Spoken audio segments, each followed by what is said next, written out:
I mean, at any time, I knew it was something that could happen. It's a possibility, but I keep believing it.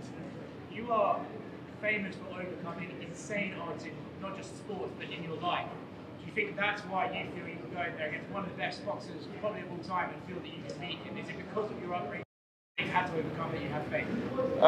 It's not because of my upbringing. You have to understand the reason why I have that upbringing. You know, I think it's all about the mindset, the mentality, which is still the same thing, the same drive, the same thinking. You know, just go out there, try, give everything, give your best, and then that's how I get here. So why I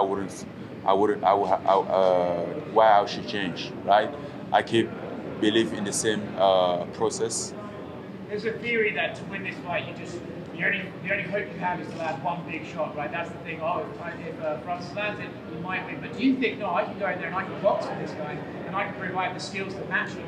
In fact, that's what I'm going to prove. That's why I'm doing this. You know, I think okay, the one-shot guy. You know, you can get away with the one shot for some time, but not always.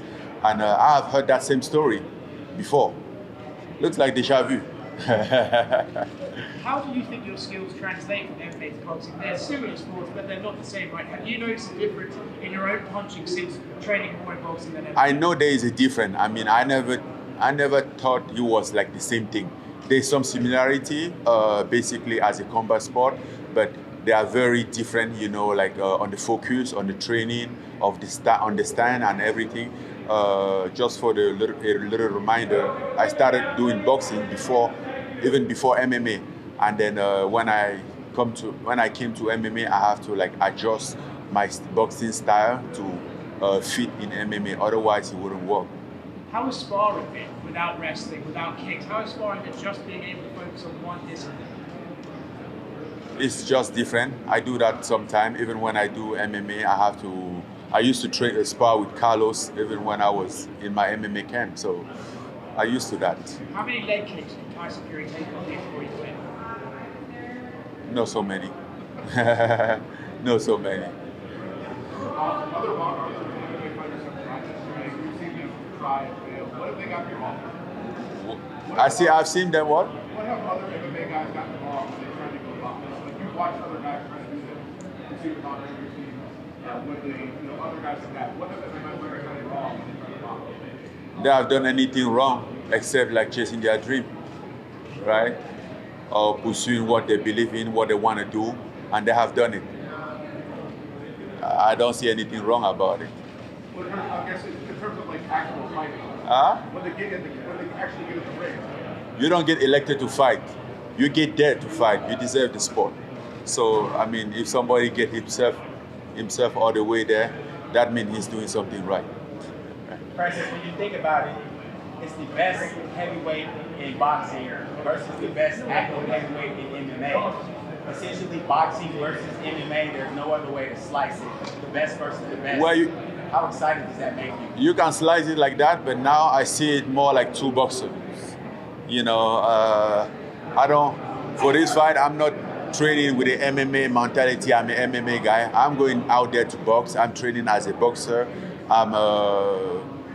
I'm getting the more, right? So I'm not seeing myself as an MMA guy. So I hope you guys to see me as a boxer. Carlos Takam told me that you boxed before you went into MMA. Exactly where are you as a boxer? How skilled do you feel like you are? I mean, I never had a chance to like find out how skilled I was before I get into MMA. So I cannot give an accurate answer of that. But Jon Jones said he wanted to fight Tyson Fury, but he's not, right? You are. Do you think Jon Jones says those things to try and take something from your shine, or does he mean it?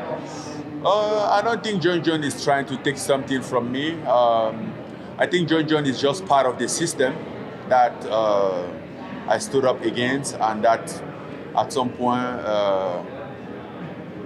was trying to stand on my way until they are not in my way anymore. Are you surprised they haven't been more vocal about you since the fight was announced? What do you say? Are you surprised that that system hasn't been more vocal about you since the Tyson Fury fight was announced?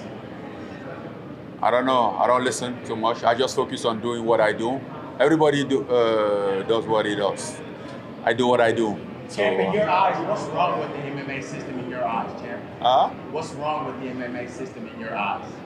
What's wrong with the MMA system? What's wrong with the UFC, the MMA system in your eyes, as far as monetarily, with this being the largest payday that you've ever received, but maybe not the biggest fight that you've ever been in? Oh, definitely. Oh, what are you talking about? Let's just say this is the beginning of my career. We can put it that way. Of my professional career. Is the money that much different that you're getting in this fight, or is it just a little bit more because you're more in control? No, it's different. It's different. A lot different. And I was saying the other day, this just hit me up the other day when I was on Joe Rogan podcast.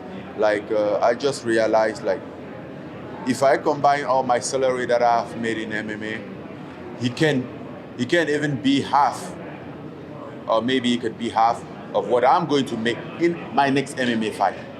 Don't go to boxing, MMA. Let's stay on the MMA. So, and I'm speaking for myself. So I don't know what you think about that, but for me, it's a huge difference. Will you urge other fighters to do the same as you and to take boxing matches like maybe Usman or the Stylebender? Everybody chase his dream. I encourage everybody to chase his dream. Some people's dreams are just to do best in MMA and do MMA. We are not. We don't have the same dream. We are not. We don't have the same motivation about anything. But if somebody has a dream of boxing, yes, he should, right? But you can't just think that everybody out there want a boxing match. No, they are not. Some people have a wrestling background, jiu-jitsu background, and they want nothing to do with striking, even in the MMA fight. So it's up to everybody. Francis, so many people dream of the opportunity, so many pro boxers dream of the opportunity to train with Mike Tyson. You had that dream realized. What can you say to them about what it's like to train with Mike Tyson? What's the best lesson that you've learned so far? Well, they have to come and train with Mike Tyson to find out. But he's cool. I think it's something very unique. For me, it's not just like training with Mike Tyson. Growing up, never watch a TV, never watch a boxing match. I know Mike Tyson by the name, basically from his famous fight against Holyfield, and he was always like my idol until I get the opportunity. So I didn't miss the opportunity to slide that in. Like whenever I fight Tyson Fury, you be in my corner. Francis, when you think of your life right now, when you think back to this. Let somebody ask the question too. What's the biggest thing you've learned from Mike Tyson training? I think it's also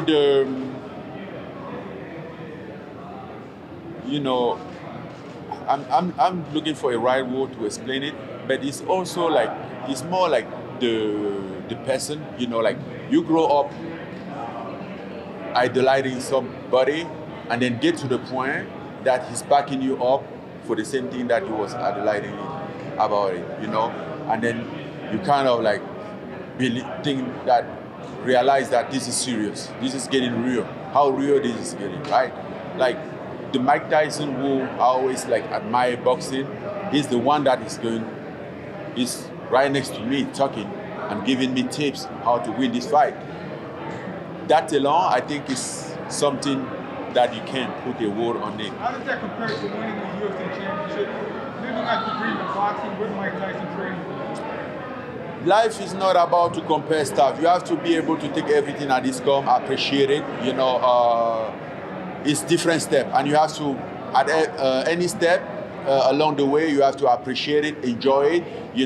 After this, something is coming. I believe something is coming after this, right? But as of right now, I enjoy this. And when he was the UFC title, I enjoyed it, So I can't just act like he wasn't cool. He was cool. This is cool. Right now, this is the best. And tomorrow, the best is coming. Do you feel like you need to fight Jon Jones before your fighting career is over with? I don't feel like I need. I feel like I want. I want. It's not a need. I want. How do you feel like you match up versus Jon Jones? How do you match up versus him? What do you mean, how do I match up? Like skill-wise. Well, put us in the octagon, then you will find out. Francis, Derek Lewis is recently out of contract with the UFC. Are you surprised he'd be... Oh, he has an 8-fight year. Yeah, he re-signed with them. Are you surprised he didn't try and come and fight you against? No, I'm not surprised. I know they'll go after him pretty heavy because he wouldn't be very bad if he didn't resign. I would have done the same thing, so I know. He fought Stipe twice. Does he have a chance against Jon Jones? Oh yeah. 50-50 or Oh yeah. I put 50-50 on that fight. why is that? Just curious. Well, because I fought Stipe twice, as you just said, and I know Stipe pretty good. I just want to break down. But, Yeah, I fought Stipe twice, and I know he doesn't look like, but I know how tough he is. I know how good he is. I mean, I know very well. Francis, you said after this fight that big things are coming. Have you looked at the heavyweight division as a whole and kind of what sort of things are you wanting and who are you targeting for after this fight? Yes, before this fight, I was exploring different options, but to be honest, for right now, I'm focusing on this fight because you don't know what the future holds for you. You know, I'm not saying that because I have something guaranteed in the future, but this fight itself, which is definitely the biggest that I've ever been part of, you know, and let's see. But the boxing world is interesting. And is that where you stay in? Will you keep going down the boxing route now? Is that what your plan is? Combination, boxing and MMA. I have some couple MMA fight I have to figure out. Francis, what would you say to 10-year-old Francis Ngannou working at the sand mines? What would you tell him now, knowing how your life has turned out? Nothing. Because he's that same 10 years old, it's the same mentality. I mean, it's just that 10 years old guy. I mean, I'm definitely older than that time, but a little bigger, but still the same. Still think the same. I haven't lost that at all. How exciting is it for you that you're now not just a role model to African children, but also to other MMA fighters who realise they can push past the system, they can do what they want if they fight hard enough? Does it matter to you that you are a role model, not just to young children, but to everyone in this sport industry? I don't know if I'm a role model. I just focus on doing my stuff. And if along the way he inspires somebody, great. I'll be glad about that. I can tell. Some people inspire me that I'm happy about it. You know, earlier we were talking about Mike Tyson. There was a lot of chance that we never met. You know, and if we have never met, he will never know, right? So he just focused on doing his thing, and he has the impact spread out.